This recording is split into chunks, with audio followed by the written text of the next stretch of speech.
Hi, and welcome to the Working in Tandem Workshop series. Today, we're doing our first workshop called Pack More Meaning and Impact into Your Conversations by Knowing Your Return on Investment. This has been requested a couple of times by a few of the people that we've worked with, and we've seen it in our own cases where somebody might have a really great idea.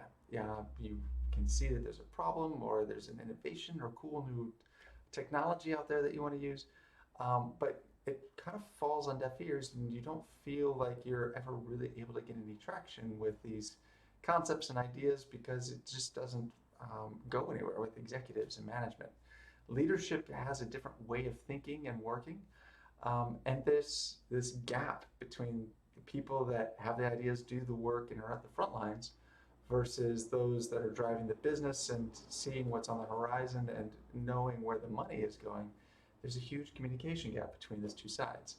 And it's so prevalent, it actually has a term. This is called work is imagined and work is done. So when we go through and we see at every levels of business, those the closest to the customer, the work, the job, we call it the pointy end. Those are the ones that see the problems, feel the pain firsthand, know exactly what the issues are and the inefficiencies, and they can tell you all kinds of things that are wrong. But usually they've never been trained on how to speak in a way that makes a business sense from an executive.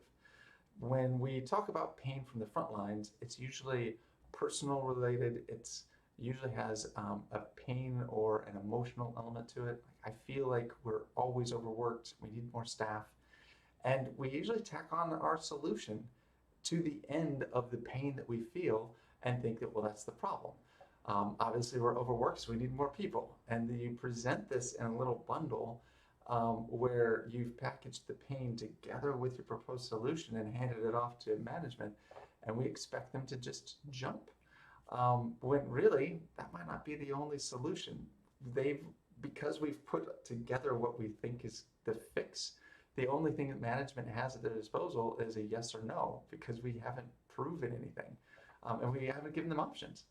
So the frontline staff will always talk in, I feel like this seems like I would really like to have this tool or technology. And what's missing is the CFO's business case or the executive leadership knowing, hey, what's our return on investment? What does this do for the business?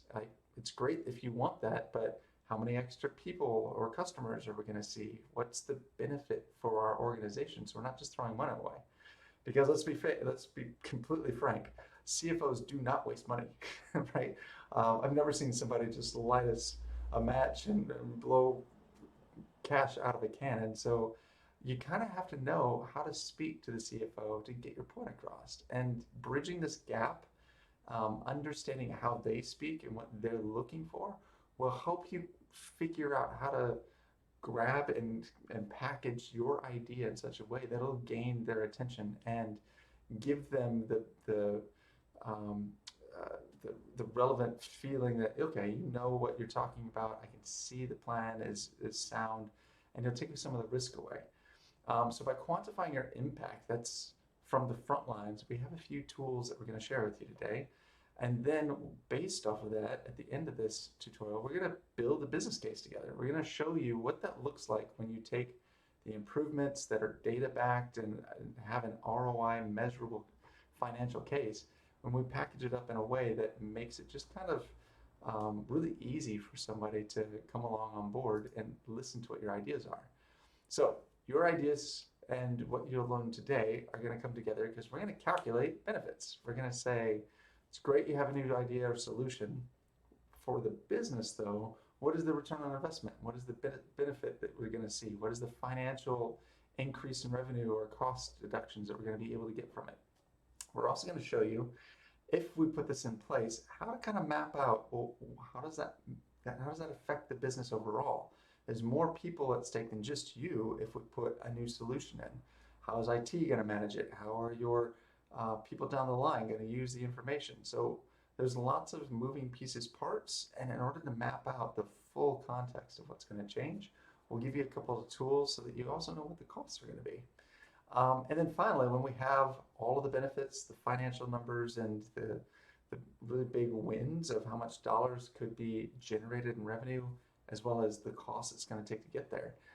We'll be able to take that and put that into an ROI report. And we'll give you the key sections and build it as we go, so that at the end of this tutorial, you should have most of what you need to start putting in everything that presents a business case to CFO to talk about your idea.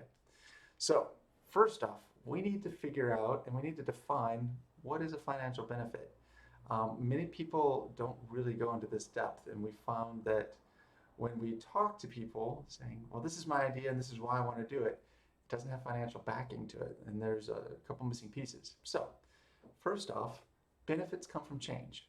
If your idea doesn't change anything, there can't be increased revenue, there can't be decreased costs, there can't be anything that we can monetize, because we're doing the same thing that we did yesterday. So there has to be a change first and foremost. Second, there has to be data that we can measure and an output that relates to dollars. It has to be able to be calculated financially. Saying that it's going to increase our brand awareness, or if it's going to increase our satisfaction for our employees. Those are great measures, and yes, we can calculate them, quantify them, and take surveys to calculate them. But what is the end result? What is the objective? Like, if you are increasing staff satisfaction, what is the financial that comes along with having better rates? So we'll go through a bit of that, and then we'll describe to you a couple of different ways that you can figure out what is the cost that you've removed, or what is the revenue that you've generated. All benefits will have a financial aspect to it, hopefully. And then you'll also know, okay, in order for this change to take place, what are the business enablers, like the IT, the products, the things that need to be in place, as well as the business changes that need to happen in order to smooth that transition to the new way of working. For example, do you need training? Do you need consulting time? Do you need to uplift your organization's technology to be able to use this new technology? Whatever the thing is, there's going to be probably some costs associated to kind of smoothing that in, and we'll help you by mapping it out, figure what the total costs are. So in essence, a benefit, you need to have a baseline of where you are, you need to have a valid metric of where you want to get to, and you have to have a target and data that qualifies whether or not you're there. So if you don't have all these three things for a financial number, then we don't really have a benefit yet. So we'll go through a couple examples of this as well, but just so you're kind of aware of what's coming. And then for your data, you do need to be able to prove it. It's not okay for you to go out and feel that this is necessary, or say, yep, I've seen this and it worked for another guy. You need to use data from the organization that you're in at all times if possible. So the first way that you can do this is to stage a pilot. If you really want a technology, see if you can just host it in a small standardized study. Give it to a team and use it for a month and check, did it actually increase our sales? Did it actually reduce waste and delays? Calculate what that change has been for your team, and have a controls team that's not using that, that does a very similar job, doing it the old way, so that you can compare and contrast, did it actually have the change that we expected? Product pilots are great if you can get them. Not all the time are they viable. Sometimes it might incur a cost, or you have to host something and you have to bring in other teams. So while they're the best to show you, yeah, absolutely there's the benefit, they also can be a little bit tough to get across the line. So the next best thing for you guys would be time and motion, or a day in the life study.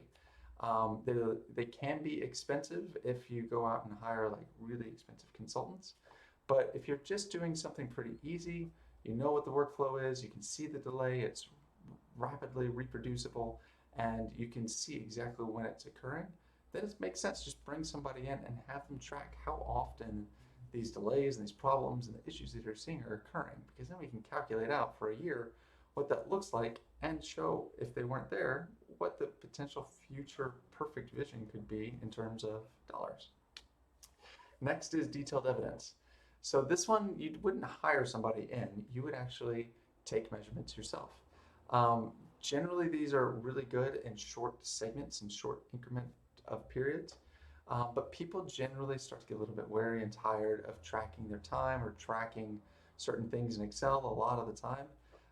So if you don't have consistent measures and showing, hey, this is great, look how much we're showing that's could potentially be improved, people will tend to kind of drift back to their standard way of doing work, and they'll just lose interest.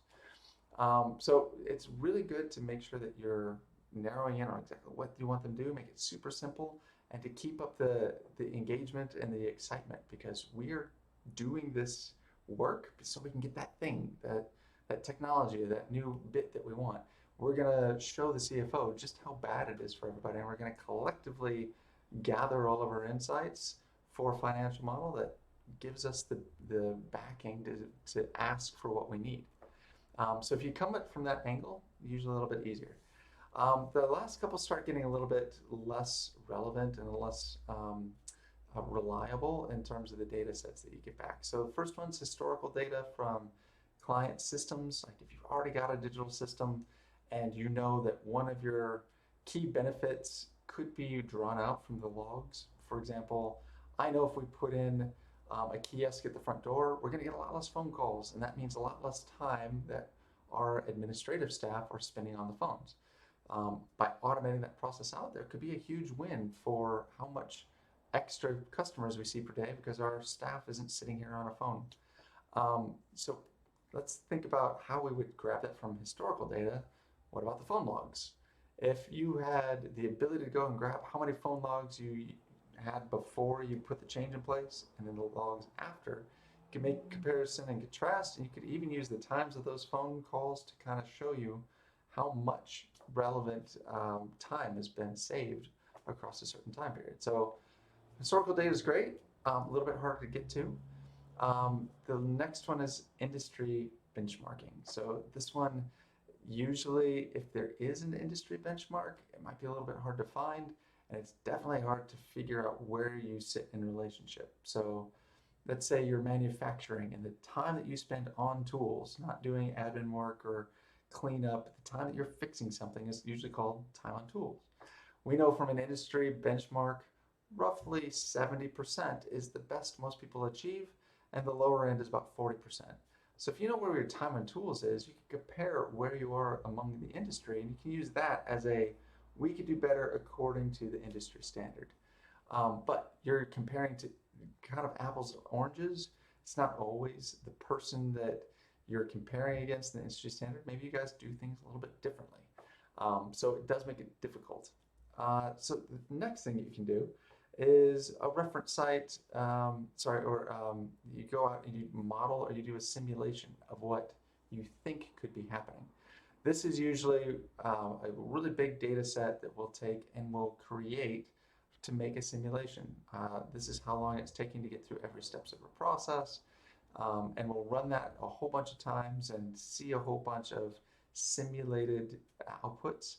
The model, though, is only as good as the data you put into it. So if you're sitting here with guesswork, well, you're going to get guesswork out. And at some point, you're going to need a relevant data set to kind of show you what this works as. So now you've got kind of two things. You need a really good data set for your simulation to work correctly. So that can be a little bit tough as well, because now you've got a compounded number of things that you need to pull out. But if you need to get a data source, these are a couple of the ways you can do it. And the green is probably the most relevant, easy way, because it's super succinct and exactly what you're looking for, down to you might have to model this around and kind of make it work at the red end. So going through all of that, we're going to go through the 4 levels of benefits. So 4 levels usually starts with observable. So when we have these levels of benefits, there's certain amounts of ways that people express their problem. Some are just an observable thing. Some get all the way down to financial. And these 4 classifications will help you kind of keep in mind, where am I sitting and what am I missing to get to the next level? Because ultimately, you want the CFO and the last bit of information out here, the financial return, to be based on that guy. So the first thing that you'll usually hear is, hey, it's just observable. People seem happier. We've got better customer traction. We seem to be doing more sales, but we're not measuring it, so it's hard to tell. If you're not taking a measurement or you're grabbing data to prove this case, it's all just subjective. It's feeling. It's everybody kind of agrees, yeah, it seems like things are going well, but we don't have any proof. So this one is probably the least um, valuable in terms of your ROI, and be careful for them because they come up quite often. Like, hey, it seems like this is going to be a much better customer experience. That's observable. That's not actually something we've tested. So the next thing, if we do want to test it, means it's starting to be measurable. So how would you measure what you're trying to say is a problem? If there's a benefit to it, it could be anything from a net promoter score in a survey.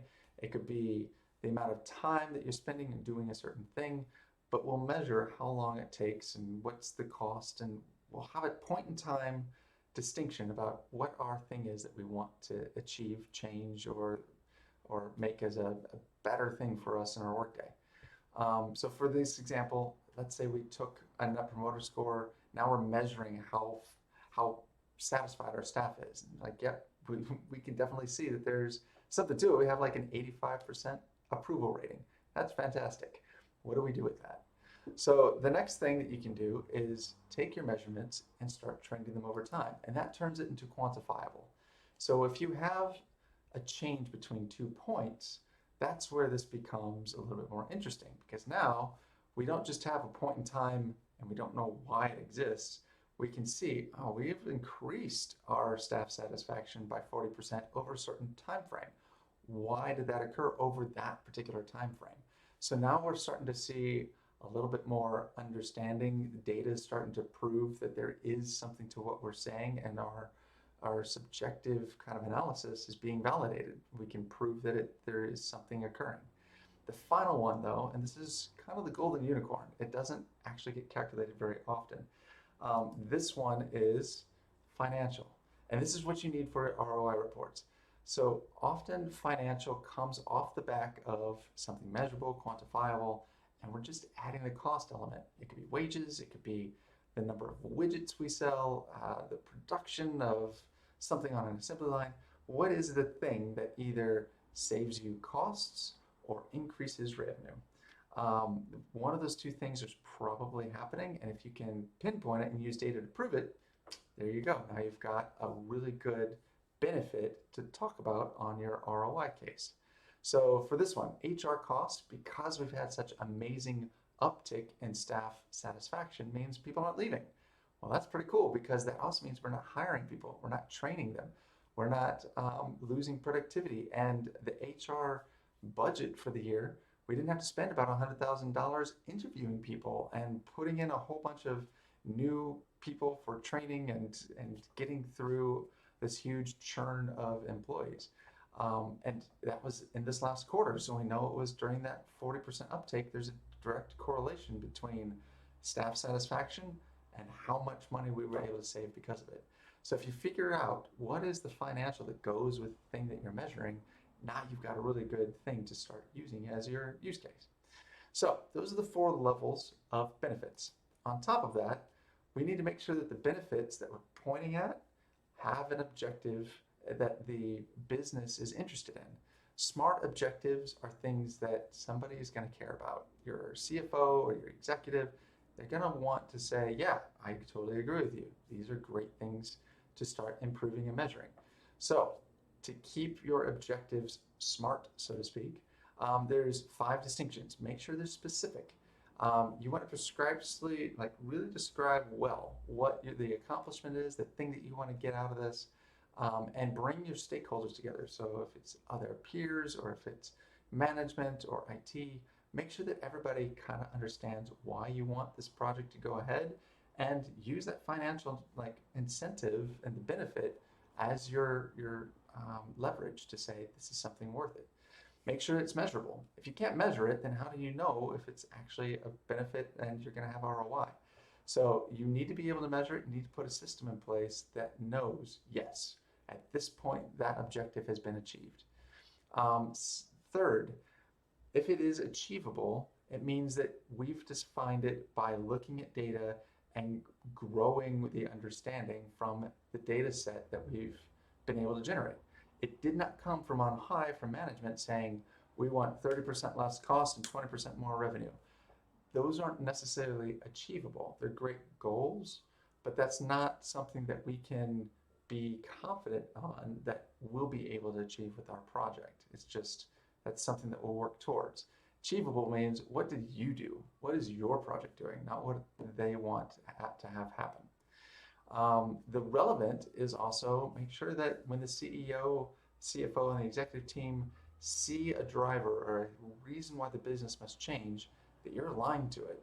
If you're going the complete opposite direction or in a direction that you really don't care about, you're not honestly going to get a whole lot of pickup and traction from the people and the powers that be, because they're already working on something that's much more high priority for them to fix. And then finally, it needs to be time bounded. You can't be doing this study forever. You need to know, we're going to start it here, we're going to end it here, and these are the ways we're going to measure it, and we'll get the financial data for our ROI report.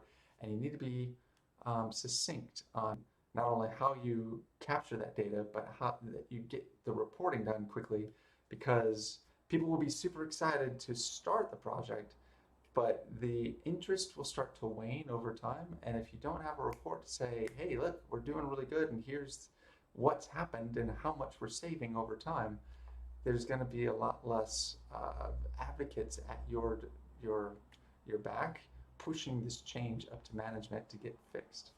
So make sure that those things are in place and that you're looking in the direction that executives are looking to make sure that you have the best potential impact. So now we're going to go through what are some things that are just not benefits.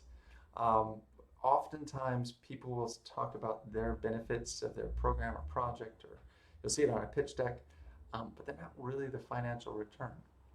One of the things that I've seen constantly is staff satisfaction surveys or employee surveys saying like, this is the benefit, look how happy people are. It's not really a benefit. That's just a driver. If people are really unhappy with the business, it makes sense that they're going to leave. So your staff satisfaction surveys, employee surveys, customer surveys, all that kind of stuff, those are the tools that we use because there's a driving force in the business, but they're not the benefit themselves. Second, we've also seen a lot of times people show an increase, like this is getting closer, you've measured it, you quantified it, like you're on the third level of benefit here with this one, but this is still an outcome. Like, hey, look, we're 100%, like it's great. What does that mean financially? Can you tie that to a number, a financial amount of cost reduction or revenue increase, something? Without that, this is still kind of quasi on the quantifiable level. You haven't reached financial yet. Next, this is one that I see quite often as well, is commitment to making the change. I pinky promise, basically, saying that when we do this change, we will see this massive improvement or the ROI happens at that point. But making a commitment means there's no change. So really, we're just talking about change management here. Until we've proven before and after and we've gotten that change, a benefit cannot exist. So committing to making improvement but not doing anything, not a benefit. Lastly, maybe we do make a change, but we just use the change itself as the benefit. Hey, we put in new coffee machines. Everybody seems to love those in the break room, right? That was the outcome, but that wasn't the benefit. Like, why did we use that, and what was the driving force or the instigator for revenue that we think the CFO is going to hear? Like, we spent a lot of money, but what did we get for it? So that's the piece that's missing from this one. And then this one always catches people, and it took me a while to understand this, but making staff more efficient is not a particular benefit. It gets you close, but there's a piece that's missing. If you make people 10% more efficient at a particular workflow, what that means is now 10% of the staff are expendable, right? Think about it. How is a CFO ever going to be able to capitalize efficiency? Well, he's going to remove the people that are no longer needed in order to cut the wages to make sure that he can see it on the profit and loss statement as a cost savings. So you probably don't want to do that. That's A, somewhat dangerous to your peers, and B, it's not really the point that you're trying to make. You're not trying to go to management and say, I need less people, right? So what you can do instead is look for other opportunities where efficiency makes sense outside of your normal business hours for your team. Maybe you guys are having to come in on weekends a lot and all the extra work is falling into overtime pay. If you could show that, hey, we'll remove 90% of the overtime pay and still get the same job done if we get this tool, now you've got something that we can show. Overtime pay doesn't affect anybody, and it still gives us the revenue increase that we need because we're getting more stuff done at a lower cost. The other thing I've seen happen quite often is if you're not going to do it with revenue generation, or you're going to do it by saving how much time you've done for the staff, the other way that you can do 10% more efficient in a particular workflow is removing costs and variables of the equipment. Maybe you're making the product that you use is half the cost if you switch to a new brand. So there's other ways that you can find will become more efficient. Try changing it up a little bit. Either find a product or a tool, or maybe we don't have to do this workflow at all because it's being completely automated. Instead of us having to write out document after document, this tool will do the whole thing, and all that time we can spend with more customers and increase our revenue. So think about it in that term. You don't want to fire people, which this statement is suggesting that you should do. So you don't want this to be your outcome, is the basic principle on this one. So finally, last one, and this one's really funny because often people will tout a benefit of, hey, look, we are compliant with the legislation that we're supposed to be. KPIs and benchmarks and OCRs, the things that we use to kind of track and measure these industry requirements, those are not the benefit. What sits underneath that KPI, the reason why we implement it in the first place, that's the benefit.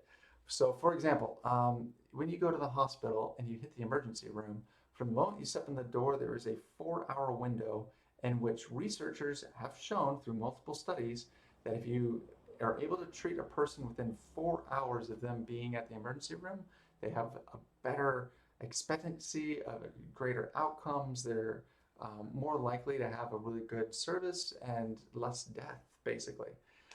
So when we say, hey, we hit our 4-hour measurement, we're making sure that we are compliant with that 4-hour metric. It's not really the point.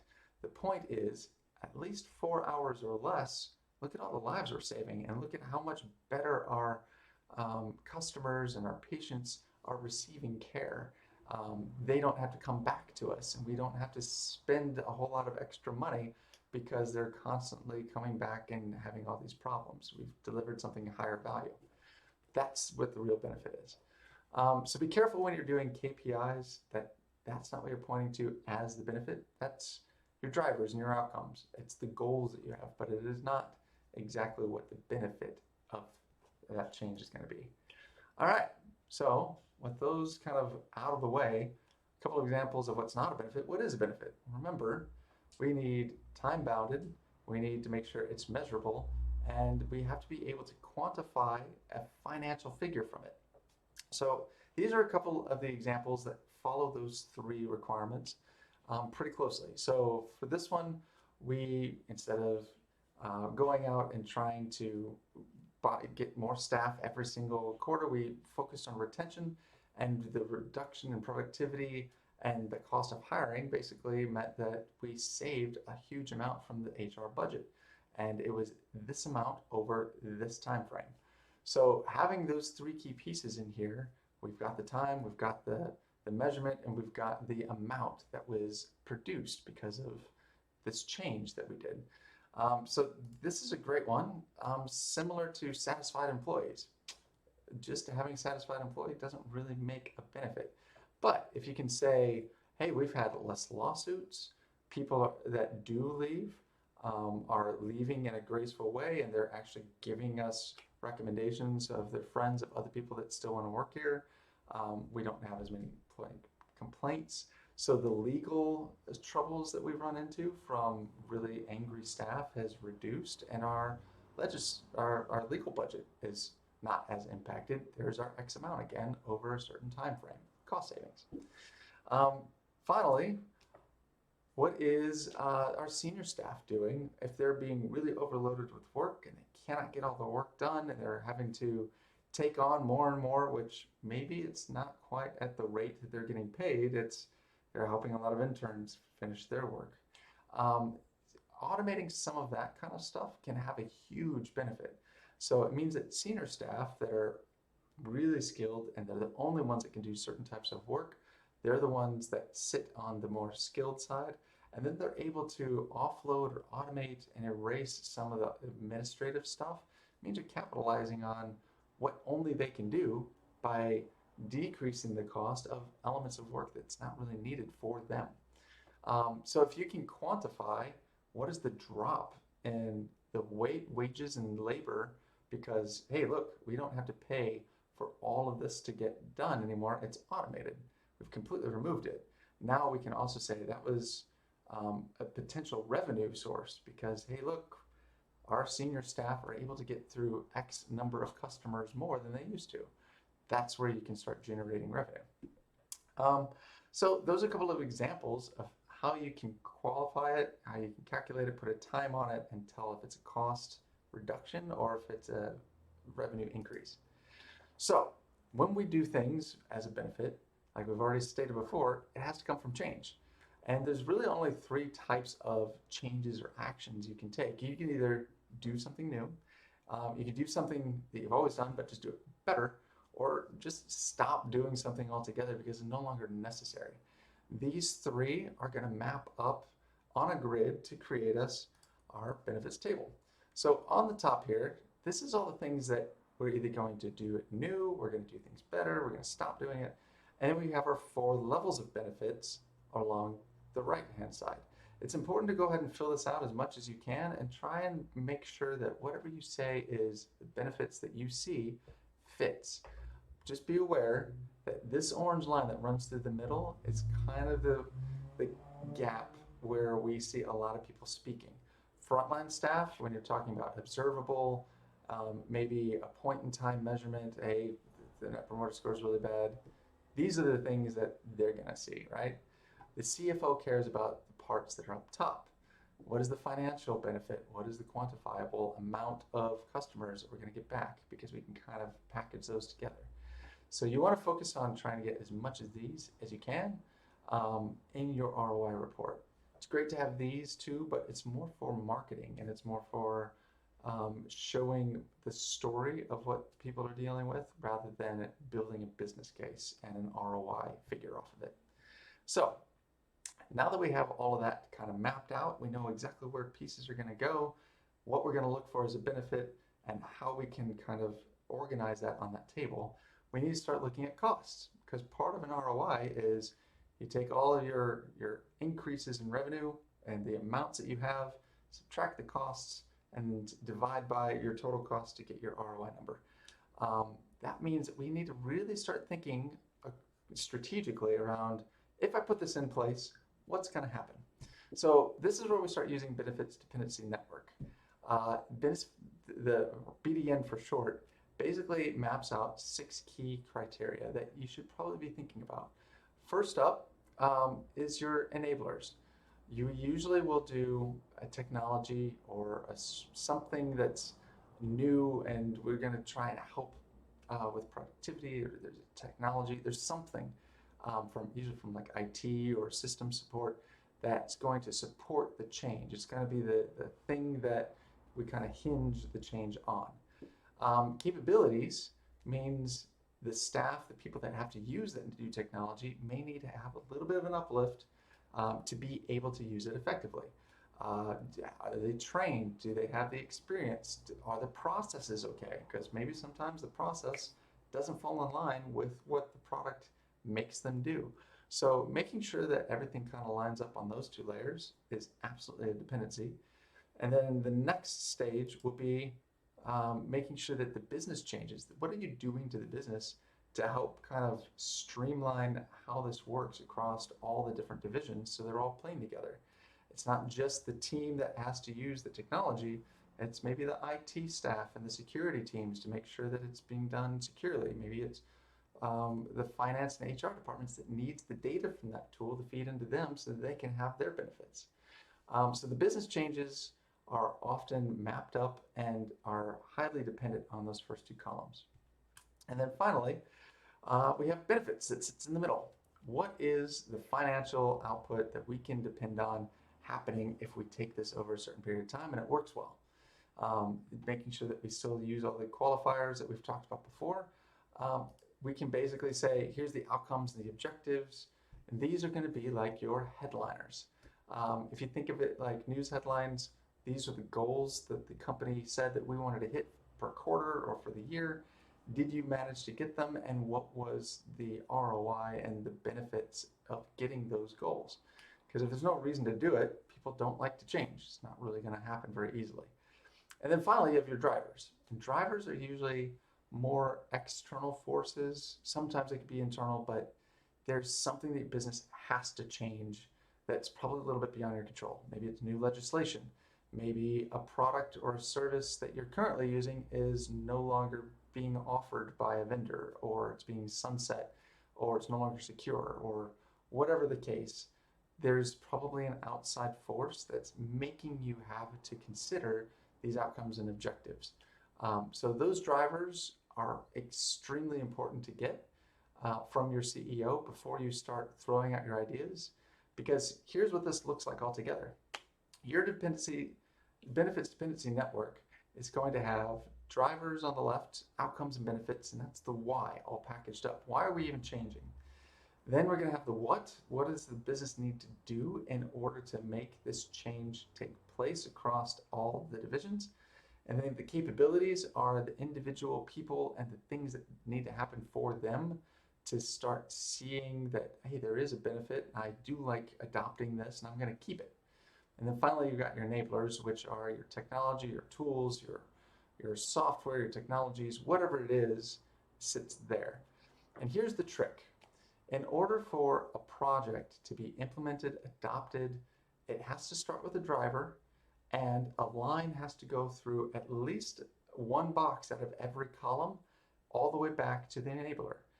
If there's anything missing or dead ends or there's an orphan, more than likely, project is not going to work.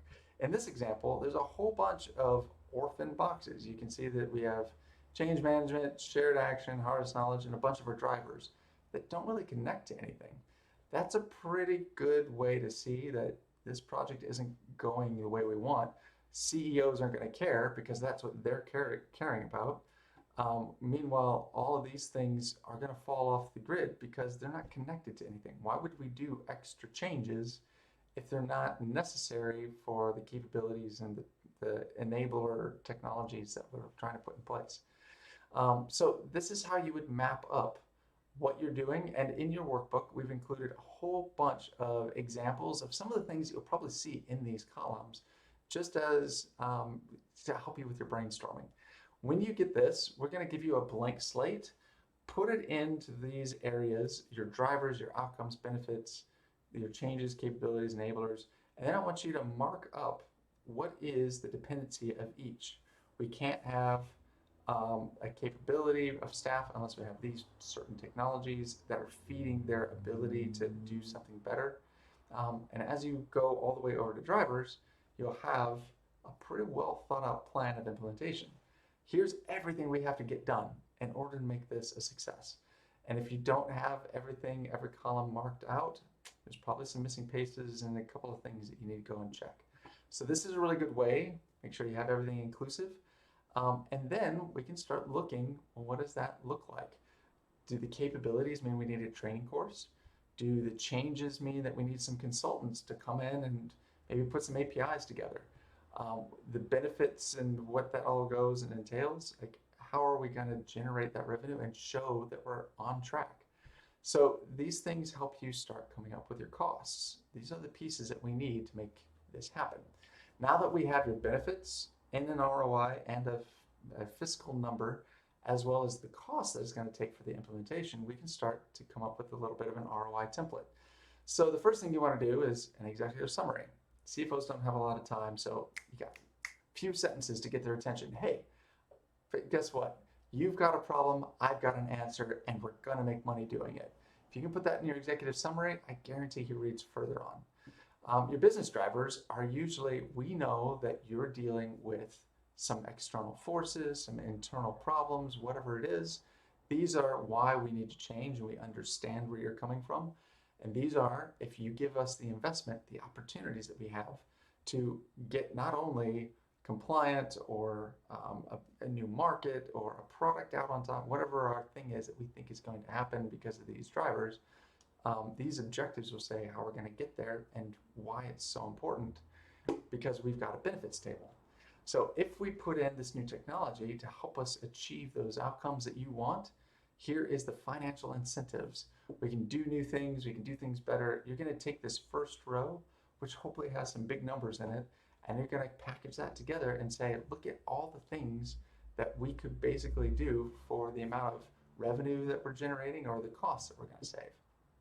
So, project costs, what could that look like? Well, if you're putting in new technology or system, you might have hardware, software costs, licensing, equipment. You could have implementation and consulting, security fees. All this kind of stuff comes together where you need to kind of start feeling out, well, how much does it actually cost? Get some quotes. What does this look like with the full implementation on every different layer of our benefits dependency network? Once we have a pretty good idea of what those costs are going to entail, and we've got really close estimates on what is going to get the project end to end to be implemented, then we can finally put in our ROI numbers. Financial returns are basically just take your benefits minus your costs, take that and divide it by your total costs. And if you multiply that by 100%, that's your ROI number. So going through that, we'll give you a couple of examples. So the first example was a case for hospital automated logins. There's a hospital that's having a lot of problems because clinicians are constantly typing in their passwords, not to just one system, but to like 17 different programs. And it's gotten so bad that a lot of clinicians are wearing passwords, putting them on like a lanyard where they actually put their password on their lanyard. They'll put post-it notes on the computer screen. It makes things much degraded, a lot less secure, and there's a lot of potential problems. The other problem is it's taking a really long time to log into the system, because every time they do it, it could be upwards of about 2 minutes waiting for the application to load. And because they're only allowed on the system for about 30 minutes of idle time, which doctors have to go and visit people and they have to go away and take care of something. When they come back, they're going to be logged out again, which means they're constantly signing in up to 20 or 30 times a day. When we figure out exactly how much time this looks like, we found it was about 17 minutes per shift per clinician. It's being wasted just waiting around for the system to sign them in after they typed out their password. So it's a huge problem. What is the potential ROI? And how do we make a business case out of it? Well, this is where we used our TANDM suite to come up with a little bit outside the box thinking. We created an application within our software that asks a whole bunch of people, what is it that you're doing when you sign in, and what is the experience like, based on a couple of key qualifications. So we said, are you using like a badge automation system, or maybe you typing old school on the keyboard? We need both. So I want you to badge in and I want you to type your password in and show me both sides of what that looks like.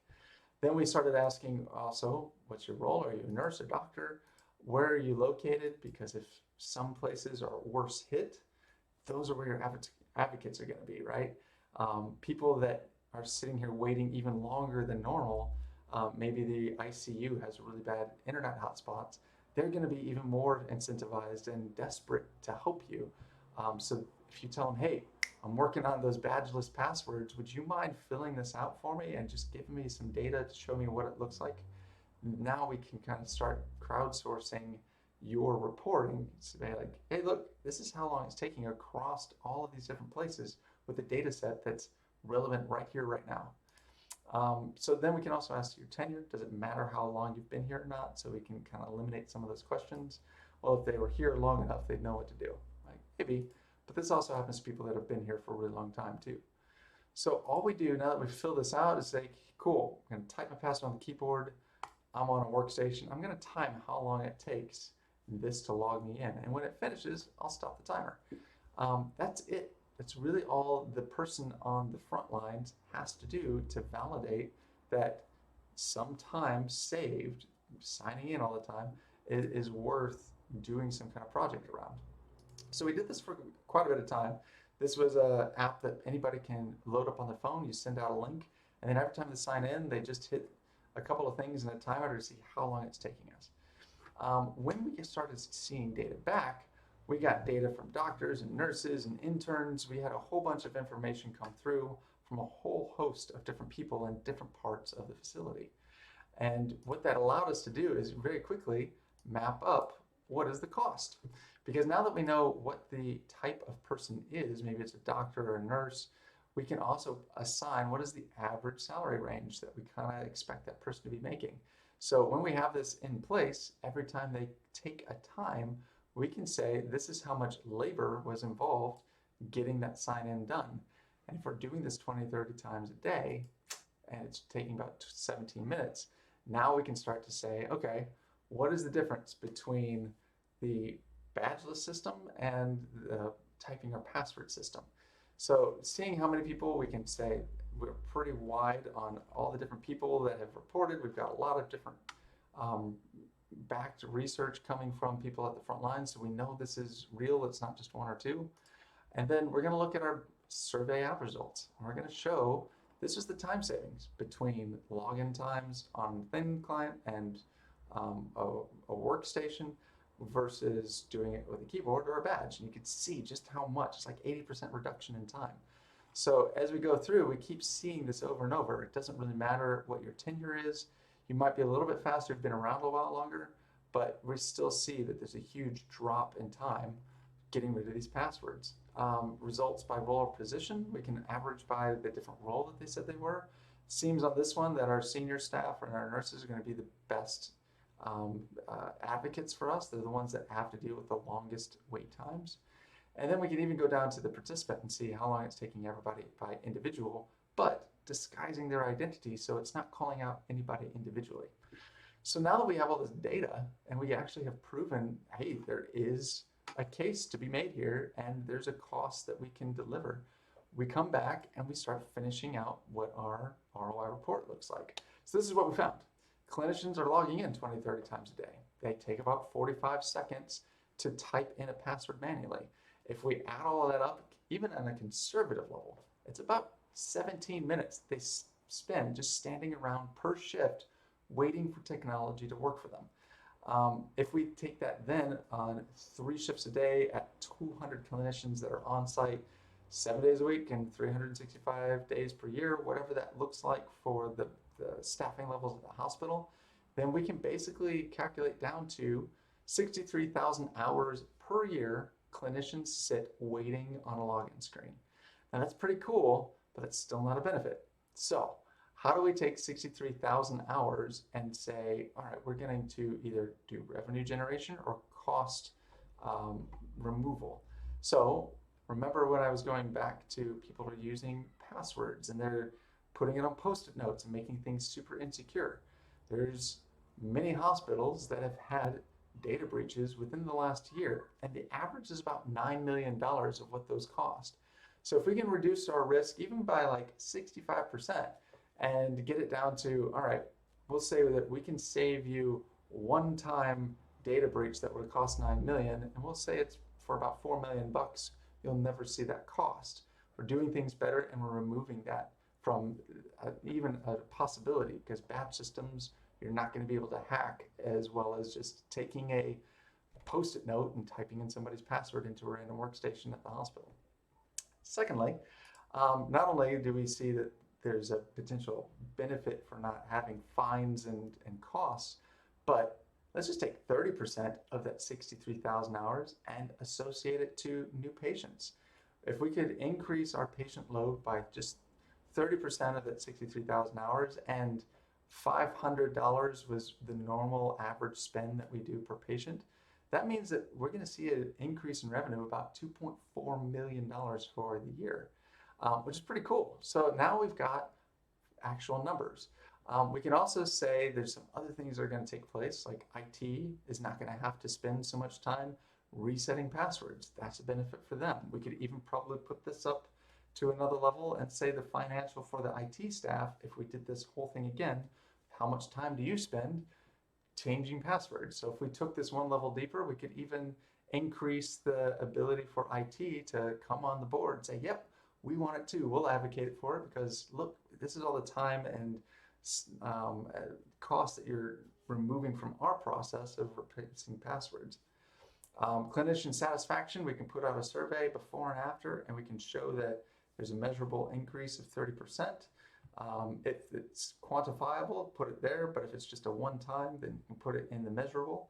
And then, do patients seem happier, or whatever the other things are that you didn't really measure, you can put in observable. We see that there's more time being spent with patients, everything seems good.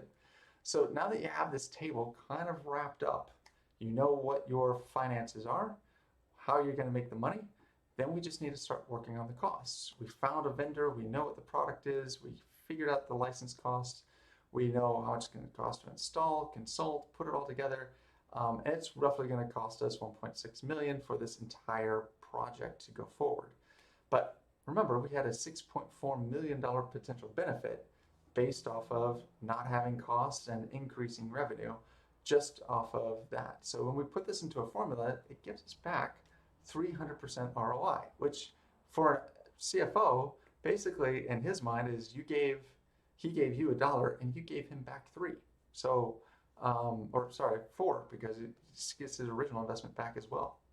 So if you have these kinds of questions, or you're not quite sure how to draft up your ROI report, this is how you get started. Make sure you have these sections in play for your business case, and then it becomes a lot easier for somebody to follow your thinking and want to invest in your idea because there's a return to the business. It's not something that you feel is necessary and you can't prove, which will just get kind of swept under the rug, unfortunately, because you haven't aligned it to the things that are important for the organization to achieve. So would love to hear your thoughts, and if there's anything that you want us to help you with, please reach out. We do this stuff quite a bit and run a lot of different studies, so if you're not quite sure where to start, give us a call. We're happy to help you and see what we might be able to accomplish so that you can get the best business case you need to get those changes implemented. Thanks so much, and we look forward to seeing you for our next workshop. Talk to you soon.